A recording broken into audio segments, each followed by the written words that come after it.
Rock Zone. Kawan J. DJ One. It's the group, homie. The mixtape show.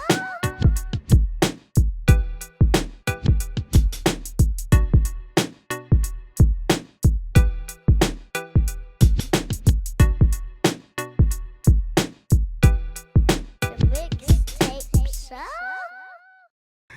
All right, ladies and gentlemen, welcome back to the Mixtape Show. It is time for this week's Artist of the Week interview, and this week's Artist of the Week interview is brought to you by my man DJ, Mad Good Records, man.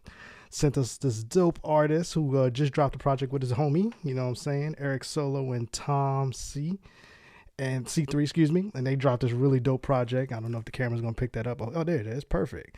It's called Fly Bias. They dropped it on cassettes. You guys got CDs too, Erik? Or just no CDs, but digital, and then we're taking the route inspired by you doing some vinyl. Vinyl. Too, so, yeah. You see, you already got a fan right here. And they got these really cool collectibles that come with the project. So if you love, like me, if you're a collector, this is stuff that you like to have in your collection, man. Erik Solo joined us this week on the Mixtape Show. We're going to talk about this Fly Bias album, and we're going to get to know the brother a little bit, man. And first and foremost, welcome to the Mixtape Show, man. And you are what we call Boom Bap alumni. You're officially inducted, man. How are you, brother? Oh, I love to hear that. I'm doing very good. It's absolutely an honor and a pleasure to talk to you and to be here. So thank you so much for inviting me on. I'm very excited to talk. Absolutely. We're gonna get into the project here in just a little bit, but let's do some house cleaning, man, and let's let the people know.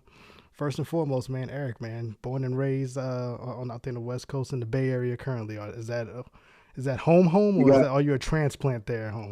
What's that story with Erik? How did Erik wind up in the Bay Area?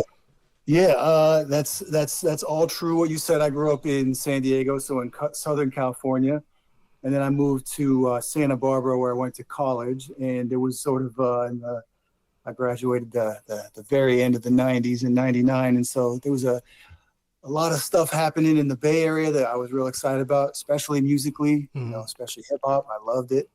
And I didn't move up here to like necessarily transplant my whole life around that, but it was like, that was a huge draw for me. There was like this kind of cultural mecca happening in that era.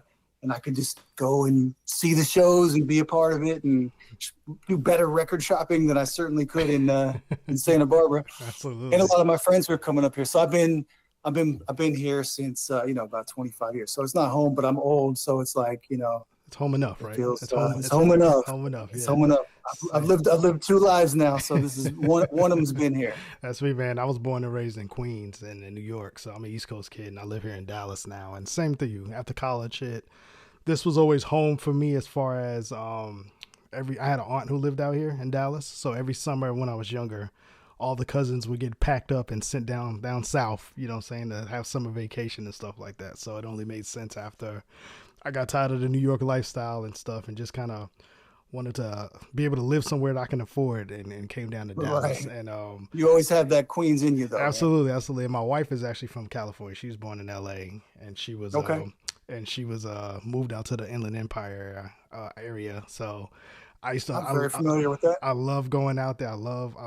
She was in Fontana. I love the West Coast culture, man. I love West Coast radio, man. I love that the DJs get to do what they want to do. They get to spin the records they want to spin. If it's dope. I just love the love of the music out there. And that's what I always say, when I get reincarnated, I'm probably going to be a West Coast kid or maybe an Angelino or something. I don't know. But I just right. feel like... That's so funny. So funny that you mentioned that about radio at LA. That was like when I was growing up, I mentioned it was in San Diego. And like on certain days when the weather was clear enough, because as you know, I think we're probably from the same era, like there were just fewer venues for listening to this music, especially if you were like real enthusiastic about it. You take advantage of anything. And so like on a very clear night, I could get LA radio all the way down in San Diego, be all staticky, and I'd record it and I listen to the beats and I listen to Power 106. It's just like get those shows on. And they were those DJs, and it's still true, like they had control over their own programming and playlists. Yeah, my wife actually, and we found this the other day, I'm a cassette guy. I'm still an analog guy. So my wife has this cassette here that she taped We'll see that here. When she was on the radio, Shayla's 1997 mixes, and we found this the other day, and this is her recording off the radio of whoever was Love spinning. it. So this is like K-Day, like you said, Power 106, all that stuff she has on there. So this is like a treasure in our household. We'll throw this on sometimes on Saturday nights when the kids aren't around and just kind of sit back and listen, and just like, man, those the are the best, best dude. songs. Those are the best Yeah, songs. not to dwell just on radio. I know there's more to talk about, but like you mentioned K-Day, I forgot to mention that. 'Cause even earlier, man, like that was just like a myth to me. Like there's literally an all hip hop station that exists in the world. And so occasionally, if we had a friend and we go visit up with my parents, we drive up to LA, man, I would bring my tape recorder, do that same thing, record Greg Mack off the radio, you know, just incredible. Like you literally have a station where like Eazy-E would drop by and just hang out. That's what are you talking about? It's crazy. Yeah, that was our Stretching Bobito in New York. That's what we had, Stretching Bob, Stretching Bob, definitely, man. And we'll get into the album here in a little bit, but just I love that I got to hear this project off first listen of getting familiar with your work and go backwards. That's how I usually like to operate. And I can tell just your music taste and your music influences all over the place, right? In a good way. It's not crazy, but I can hear the rock influences. I can hear the progressive rock. I can hear the classic hip hop sounds. I even hear a little MF Doom influences on this project too. And you know, me and you talked about this off air, man. Those DJ cuts are bananas, man. You know what I'm saying? Thank you, sir. What was your soundtrack coming up, man? Who'd you listen to when mom and dad was in the house, man? You was youngin' and they was throwing on the music, man. What did you hear on Saturday mornings and stuff? Well, just to contextualize, I will admit I will not try to hide my age. I'm about to turn 50 next week, so I'm of that status right there. So just give you a time in history. No problem. When I was real little, you know, my dad was all about Motown. My mom mostly listened to country music, you know, kind of like the 70s outlaw. My dad, when he was in college, he went to Indiana University, and sort of as a part-time thing, he would book bands.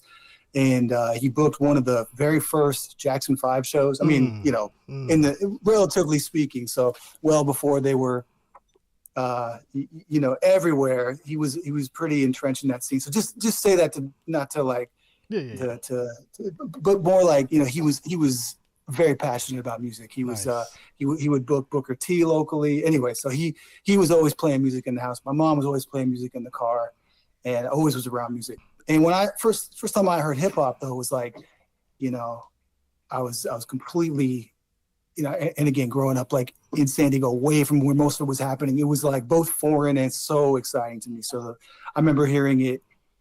I think I mentioned this in a conversation with someone recently. One of the very first times I heard it at all was on an episode of What's Happening Now. So the second show, and of course, Fred Berry was a original b-boy, so they bring in the real stuff, and they had LA Dream Team, like he was dancing to it, and I was like, what is this music, you know? And I remember I was like on a soccer team as a kid, had brought me a tape of some songs that their brother had put on a tape, and it had Nucleus's Jam on it, and a Houdini song, and I was just like, this is the best music ever. So that's sort of like, I'm thinking like 83, 84, somewhere in there.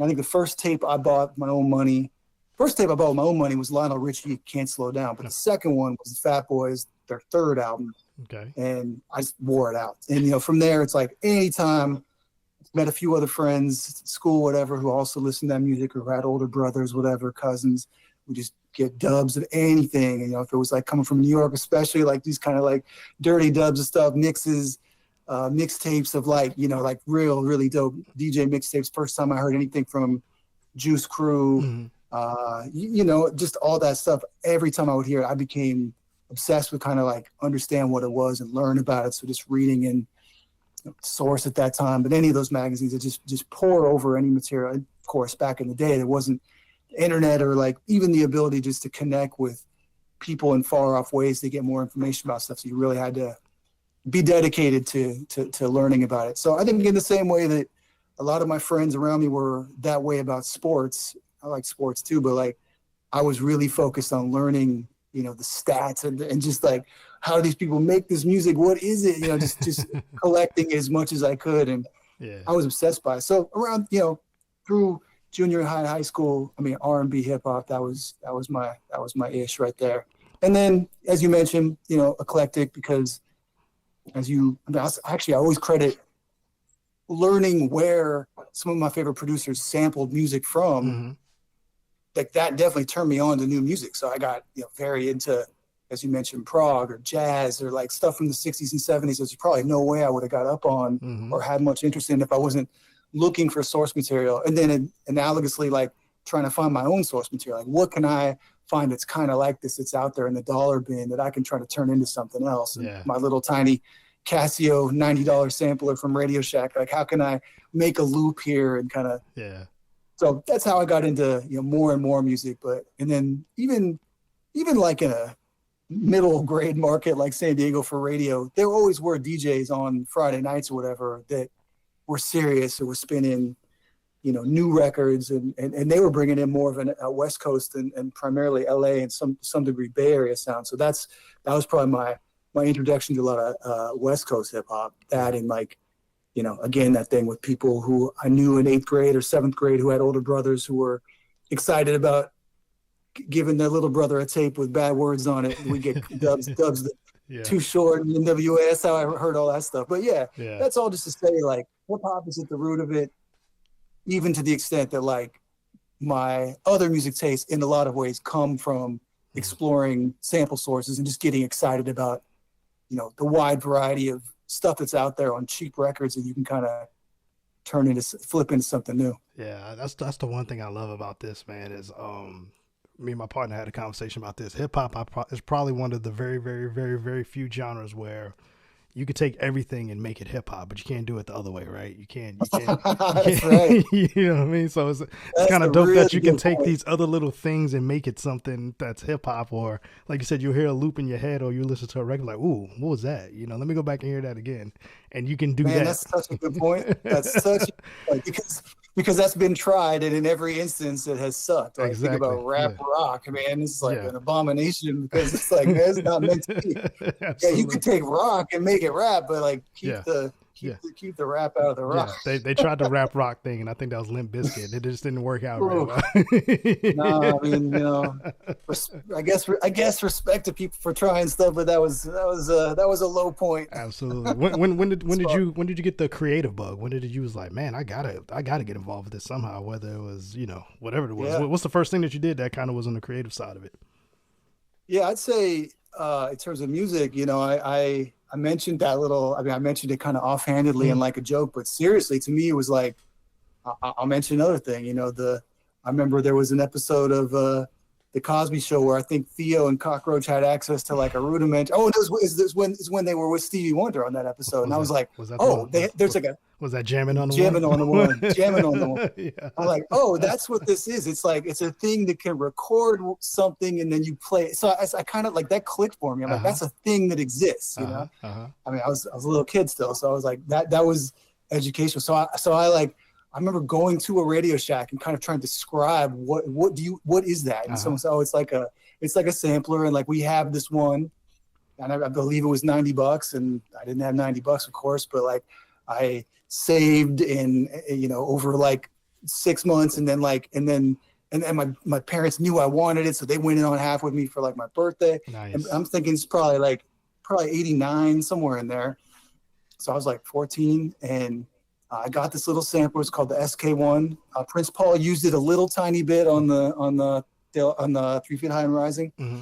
But I think he used it mostly as a joke, but like, cause it's so rudimentary, but to me, it was like, I got that.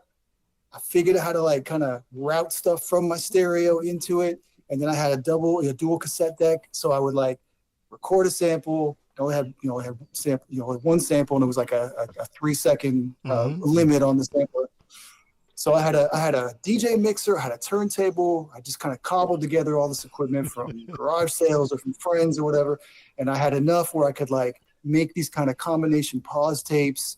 And then I would like take whatever little loop I had and then run it through the tape deck and do another sample on top of it with the drum loop. And, you can imagine how that sounded, but it was like, to me, it was like, all right, I could understand the mechanics of how this is working. And then I would write my little rhymes. In some cases I would bite my rhymes. I remember very specifically one day writing down all the lyrics to Top Billin', and I'm like, oh, this is the dopest song, and this guy's voice is so ill.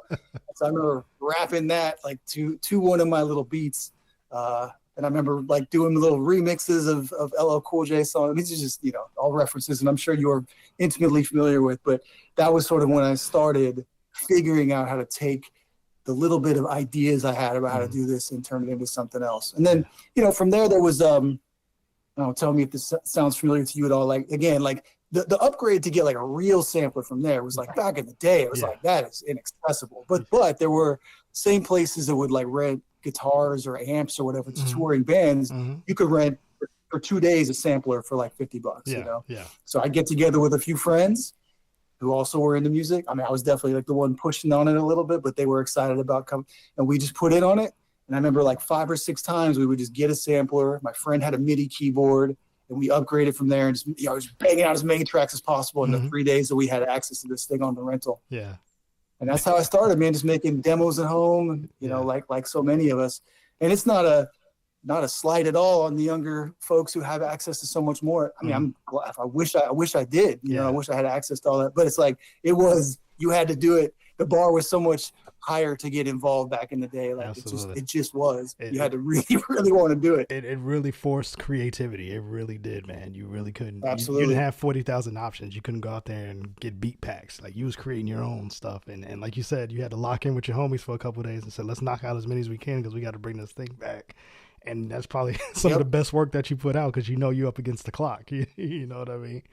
Totally, man. That's a good point. Are you pretty much like me? I'm very minimalistic with my creation process. Like, I don't do anything by the computer. I got an MPC and I use that only, and I have my turntables to sample everything in, and that's it. On the back end with the post production, we may do some stuff, but I love that feeling of even with, if I don't have the vinyl or something like that, I use my Serato and I still use the turntable feel, so it feels like I'm still pulling from vinyl, just because I love that feel of spinning that record back and all that kind of stuff. Are you still kind of like very minimalistic with your approach when you create records and stuff? Yeah, I love that you're talking about that, because I love talking about this stuff. I'm not a huge equipment guy. Like I think there's been times in my life where I thought like that you needed all of it to accumulate it, and that you get better the more of it you have, but that was not the case for me, for sure. So absolutely, man. Like I use an MPK MIDI interface that kind of has the feel of an MPC, but I'm rocking an Ableton these days, and I'm not a plugins guy. I keep it pretty basic. I do it all pretty natively in there. Just try to put my flip on it inside there. But there you go. But yeah, man, it's Serato and a little jog wheel controller. It's got 2 MIDI controllers, my Ableton, and a mic, and that's what I'm rocking on. And the people probably can't see your face, but I can see the smile on your face as you thinking about that. That's when you can tell somebody loves what they do, man. You love the creative process behind all of this, man. And that's dope to hear, man. It's definitely dope to hear that, man. And you can definitely tell with this right here. Fly Bias, man. Dope project. Erik Solo and TomC3, man. Talk about this, man. When did you guys start putting this together, man? Shout out to DJ at Maga Records for the distribution on this one. When did this project start, man? When did you guys start kind of cooking up for that? Yeah, big shout out to DJ. So yeah, I've had a few projects over the years, groups, I mean, I feel like if you're not out there actually like performing, which at this stage of my life I'm not doing as much, I think of it more as like projects than groups, because these are like me and a friend or me and a couple friends doing a thing. So I got a couple of those over the years. One of my projects groups is called Not the Ones, and it's with my man Mawnstr, who is a very, very dope rapper from Oakland. Okay. And during COVID, just writing like crazy, and I remember how we started, so corny to say this, but I remember how we started following each other on Instagram. But me and Tom, we linked up, and he had, I played him some of my stuff. I was familiar with his stuff. And he sent me some beats, saying maybe they could be for Not the Ones project. He was just like sending stuff over. He's a chef, and he's actually like, he's very steeped in that culinary world, and so I think he was sort of like, he had these beats, and he really liked them, but didn't like have a thing to do with them. And we had connected, and so he's like, hey man, let's try something out. And I think I mentioned during COVID I was writing a lot, but I wasn't at my best, and so in some ways, like so many of us were not. Yeah. So I wasn't doing a lot of recording. So I had kind of written a lot of stuff to these tracks and just let them sit, unfortunately. And then I think like a year ago, I was just like, dude, man, he sent me those beats. We're still in touch. Mm-hmm. I love what he does. I'd love to, work on this with him. So I hit him back up and said, hey man, let's get going on this again. I know it's been a couple years now, but I'm back in it. Let's do it. And he's like, definitely. So just started spitting out demos and sending them over to him, and we met up. And that's it. It's not an exciting story other than to say like is sort of rooted in this kind of like respect for what each other does, and kind of a similar perspective on how hip hop should be both kind of smart and clever. Not smart, I'm not smart, but clever and funny, but also fun, and just kind of paying homage to the stuff that we love to listen to. So Absolutely. I think that's the best way to describe it. Is there all the tracks on here? Is this what you recorded specifically for this, or did we have some cutting room floor stuff that may make another project later? No, that's it. I used every ounce of every beat he sent me. I was like, these are too good. I wanted to make sure that I did them all. So that's it. I mean, I could see more happening, but this felt like the project, and there's no other tracks. Yeah, no, this is for me, man. This one is what was my explanation? I said when I heard, I said this is, hey kids, get off my lawn. Your music, your music is trash. You know what I'm saying? This is how we used to do it back in the day, and I'm gonna show you. You know what I mean? It's a really dope, man. It's a really dope, fun project, man. From the opening track all the way to the end. You got storytelling on here. You got some comedy stuff. You got just some dope records overall, man. Dope production. Like I said, the dope scratches and cuts. You got every element of hip hop in this record, man, in this album, and this is what I love about it, man. Like I said, this is why I was excited to talk to you about this, because, like I said, people just kind of put projects out and they kind of, you know what I mean? But to hear what you guys did with this project, man, and even though some people may say it's not long enough, it's just long enough for me because you can run it back. And that's always my thing, is the run it back factor. You know what I'm saying? And I love to run this one back, man. I always keep this on replay digitally on my phone so it can loop back up to the beginning, man. How fun was it, man? How'd you enjoy doing this, and what was your process like, kind of doing these, man? Because you got some dope ones on here. Like, old rap is better than new rap. That was definitely my anthem right there.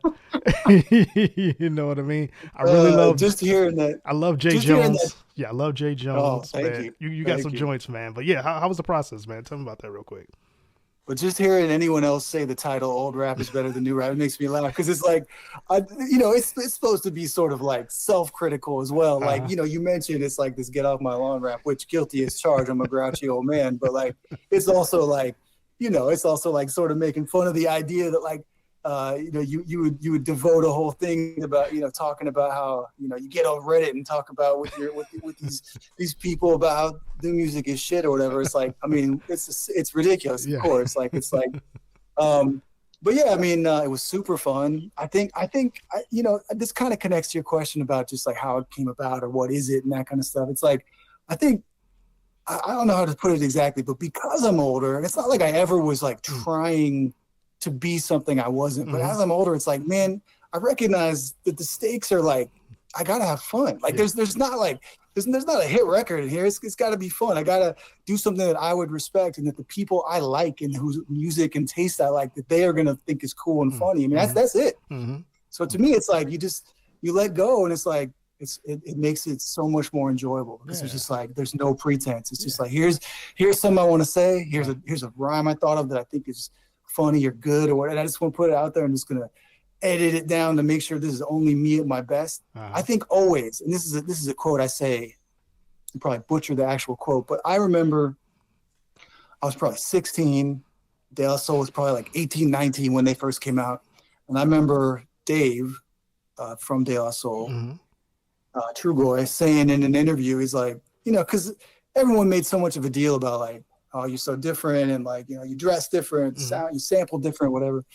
And he just was like, he's a kid basically at the time, he's a young guy, and he's saying, well, I mean, if you're not gonna just do a version of you, why do it? Like, why do it at all? And that's so true. And that was at that time so against the grain, especially if you're like a young person trying to fit in and making something that lots of people are gonna hear. I was always so impressed by that. But that really is something that, at least from a creative perspective, anything that I've done creative, I've always tried to remember that and live by that. So with this, as I got older, I think the stuff that I do now just feels more like it's a pure representation of myself, my sense of humor, my sensibilities. And like I said, like what I want people like you to hear, and at least even if you don't love it, like you understand it. You're like, yeah, I get it. Like this is for us. It's funny, man, because I have little ones too, and my son, he's taken to the music, so he sits in here with me when I'm creating beats, or he'll listen to old stuff, and he loves Tribe, like he loves listening to Tribe. So every time it's just me and him kind of hanging out, I throw on a Tribe track or a De La track, and he just bops to it and he loves it. And it's just funny because then he'll like, well, you gotta listen to something I like, Dad. And I'll listen to him like, okay, it's all right. You know, he's like, you're not even trying. I was like, you can't stop the feeling, buddy. It's a little bit feel. Throw on K-pop Demon Hunters. I can rock with that. You know what I'm saying? Absolutely, man. We are a demon hunting house over here.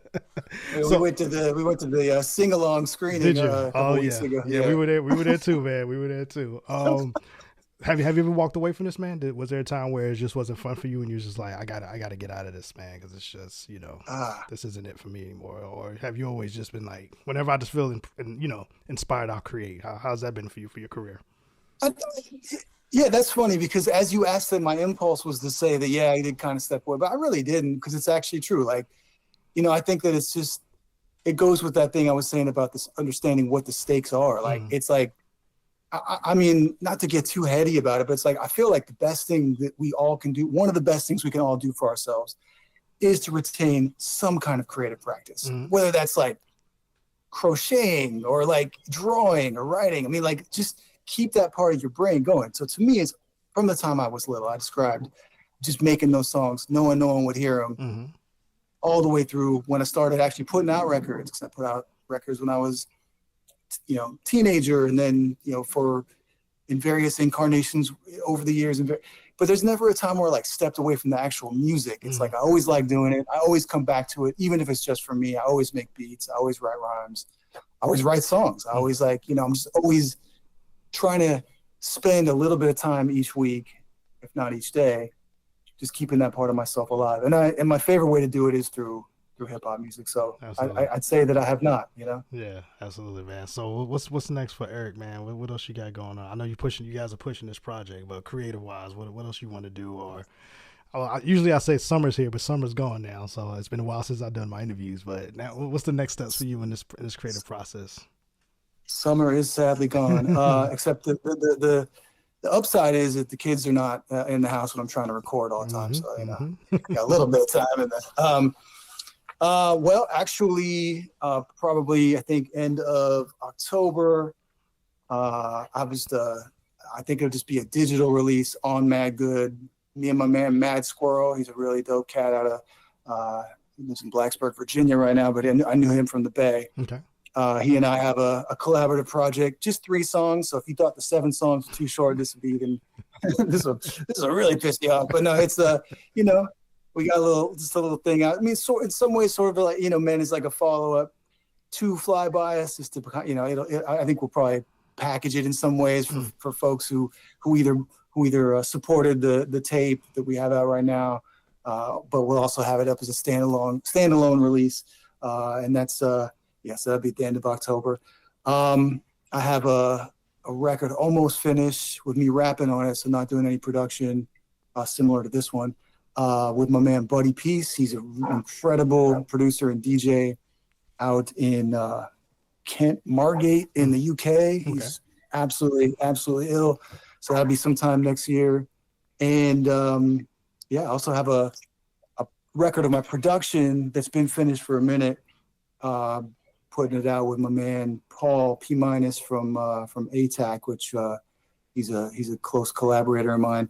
And that features like, you know, 45 rappers and DJs on it. It's been mostly done for a minute. So I've been in a prolific stage, just in terms, as I know you have. It's like it's funny, you've been, you know, getting to know you just a little bit and to see all the output. Because I'm like, yeah, we're on the same page in terms of just like just get it all out there. I gotta create, man. I can't not create this one. It's just like you said, it's one of those moments where it hits you and you're like, I just gotta bang some joints out just to do it, you know, because it's gonna be a time where I'm gonna be like, I'm good for now. You know what I mean? But even when that happens, something always comes up, because I was done for now until DJ tapped me in for something else, and I was like, okay, let me go and fire up the machine here a little bit and let's do some other stuff. So I gotta Hold create, you man. back in. Okay, one more time, one more time. Yeah. No, I Yeah, love man, it, if man. it's not, I love it. I love it, yeah, man. but yeah, until it's a chore, man. Just keep doing. No, You know? absolutely, absolutely. We kind of gotta understand here in the household that Daddy's gonna be in the back Saturdays for a few hours. Not too early, not too late, but a couple hours banging something out. You know what I mean? And then I ain't gonna say that because I work remote sometimes, but you know what I mean. And then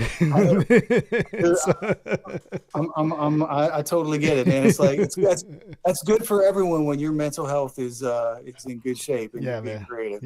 Yeah, definitely, man. But I'm excited for what else is going on, man. And like I said, this project Fly Bias needs to be in your collection. It's currently available on Mad Good Records' Bandcamp page. Support this, support the artist, support the label, so these brothers can create some more. You said it's gonna go digital soon too. You guys gonna hit digital with it soon? We are. It is currently digital now. Yeah, Okay, that's okay. up on the streamers. All right, Yeah. all right. And gonna go the vinyl route, man. I love me some vinyl, so I can't wait to get my hands on that, brother. Definitely can't wait to get my hands on that. Who you want to shout out, man? Go let the people know who you want to shout out and let us know social media to kind of follow what you got going on.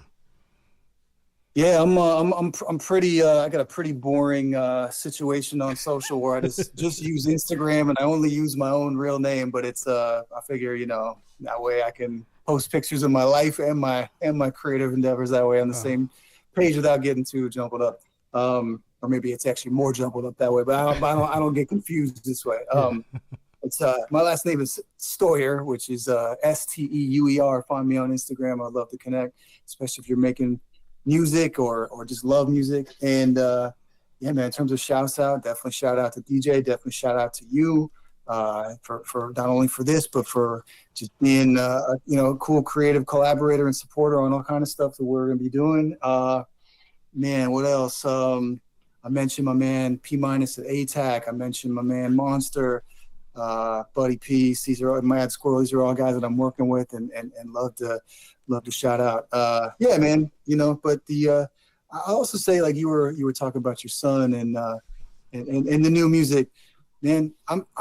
It's not all for us, but every time I hear people doing this new stuff, I'm like, if they're young and they're trying to do something, shout out to them, man. I'm happy they're keeping it up, man. Just keep trying, pushing in new directions, because even if it's not for me and I don't quote unquote like it, I hear it and I'm like, it's great. I love it. I love it. I got a nephew who goes to shows, hip hop shows, and I'm like, what is this even? True. I even kind of referenced that on one of the songs on Fly Bias. I'm like, I don't even know what this is, but it's like, but I see that this energy that the hip hop, still this many years later, that what it inspires out of young people and people of all kinds. It's like, I just love it and always will. It's kind of like the country cousin, right? We kind of speak the same language. We kind of know what we're talking about, but we just a little different time zones. You know what I mean? That's all it is. It's that's right. It's not the same. It's not the same, but it's a little. It is what it is. As long as they still rhyme a little bit, then I'm happy with that. Production value is incredible these days. I give them that much. They can produce records now, because now they're going back dipping into our stuff, and I'm like, wait a minute, man, is that a DMX sample? What is this? I know. The only thing I don't like about that is that it means that those are the oldies, and I'm like, I can't abide by that. Yeah, I hear when they say that too. Oh, we listen to old school, like the '90s. I'm like, it's not old school, man. It's classic. What are you talking about? That's literally not old school. It's like, sure. Maybe oldish to you. It is not old school. No. Absolutely, man. Well, Eric, man, I definitely appreciate you coming on, man. Like I said, go support this project. We definitely will on the show. We'll play it on the show. I got the whole project loaded on the radio station, so you get some spins on there. And Thanks, next project, man, come on back and let's talk about it, man. I'm definitely love the energy, man. I think me and you could talk forever about this thing, man. So and definitely if I'm out there on the West Coast again with wifey or something, I'm gonna have to look you up and we're gonna have to sit down and have lunch or something, man, and just talk about this. Without a doubt. All right, man. Thank you, man. Well, go peep this project. Fly by. Oh, why do we call it Fly Bias real quick? What was Fly Bias? Why is it that name? Oh man, yeah. I mean, it's. I knew it was going to be a cassette or a tribute to the music that I bought on cassette, and so this the idea of like getting these high bias tapes, making it the extra high quality, and then I was like, yeah, it's fly music. And then I always had this idea in my head that like you know, it would be dope to have like these two fighter pilots on the cover, but kind of, you know, blinged up a little bit. Yeah. And so this cover, which is actually it's a reference to Black Sabbath's Never Say Die cover mixed with the Paid in Full cover. So you see a little Eric B. and Rakim, the way they're hanging, and they got the fat gold chains. So that's what it is. It's sort of, you know, and TomC3, his favorite band in the world is Black Sabbath. He actually went to England. I think that was like 10 days before Ozzy died. He actually saw their very last show. So he's a super fan. He lives in Berkeley, but he went out there to go see that show. So he was like, yeah, we should translate that vision into this, you know, reference to this Sabbath cover. Yeah. And I had to throw the Eric B. Rakim there because Rakim's, you know, one of my very favorites of all time. This is definitely it catches your eye, right? This is how I used to shop for music back in the day. If I wasn't familiar with the artist, I was like, well, that cover's dope. So if they took that much time into the artwork, the music must be dope. Hey, you kind of, I mean, for $10 a pop back then, you had to judge a book by its cover a little bit. There's nowhere to hear it. Yeah, now everything's AI, so it's kind of a weird thing, you know. Everybody's got that, or everybody's using the same templates from other websites, so it's kind of like I've seen that one before. It's not that one, but it's definitely dope, man. Definitely a dope project, man. Like I said, really good listen. I appreciate it. Like I said, we in that same age bracket, so I appreciate it, and it definitely had me with a nice little smile on my face listening to it. So it's a really good listen, man. So congratulations on this project, brothers. Thank you. And there's nothing cooler you could have said about it. Thank you very much. All right. Shout out to Eric for joining us. Shout out to DJ for having this set up for us. And we will have more later on in the mixtape show. We'll be right back.